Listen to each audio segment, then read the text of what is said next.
В Академии государственной службы при президенте Туркменистана состоялась торжественная церемония вручения документов об образовании выпускникам программ переподготовки и повышения квалификации, в ходе которой 27 слушателей двухгодичного курса получили дипломы, а 51 участник пятимесячного обучения свидетельства.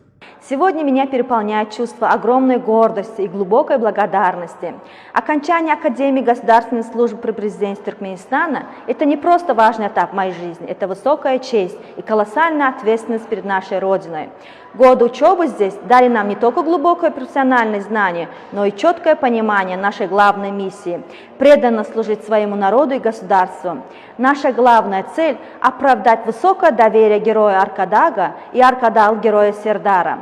Мы обязуемся использовать все полученные знания, энергию и потенциал для успешной реализации государственных программ, укрепления экономического могущества и авторитета Туркменистана на мировой арене.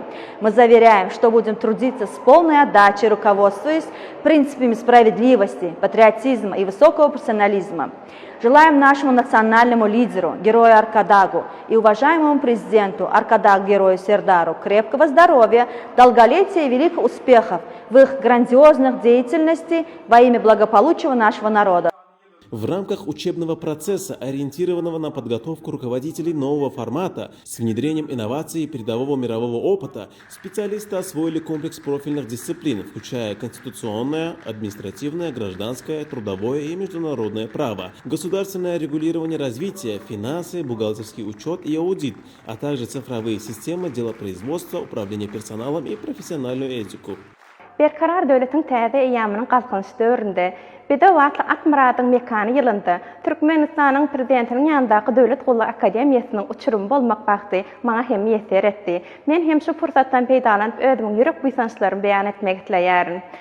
Türkmenistanyň prezidentiniň ýanyndaky Döwlet Gully Akademiýasynda okan döwrümizde bize bu taýy diňe bir bilim ojagy bolman, eýsem professor molimler üçin, şeýle de döwletimiz üçin gat ähmiýetli bolup durýandyr.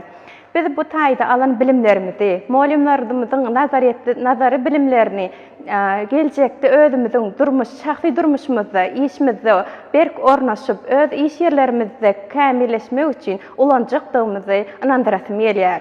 Şu pursatdan peýdalanyp öz kursdaşlarymy, deň doşlarymy şu taýda Türkmenistanyň prezidentiniň ýanyndaky Döwlet Gully Akademiýasynyň uçurumlary bolýandyklary bilen gutlamak dileýärin.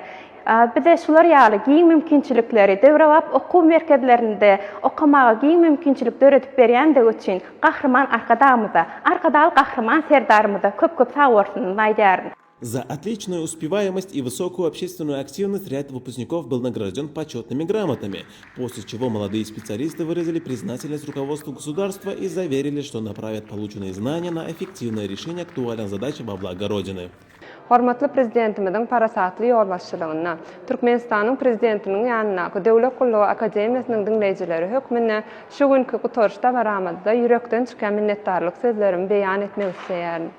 Akademiyamyzda geçen döwrümüz biziň her birimiz üçin diňe bir bilim ojagy bolman, eýsem hüner we şahsy ösüş ýolyny möhüm tapgyr boldy.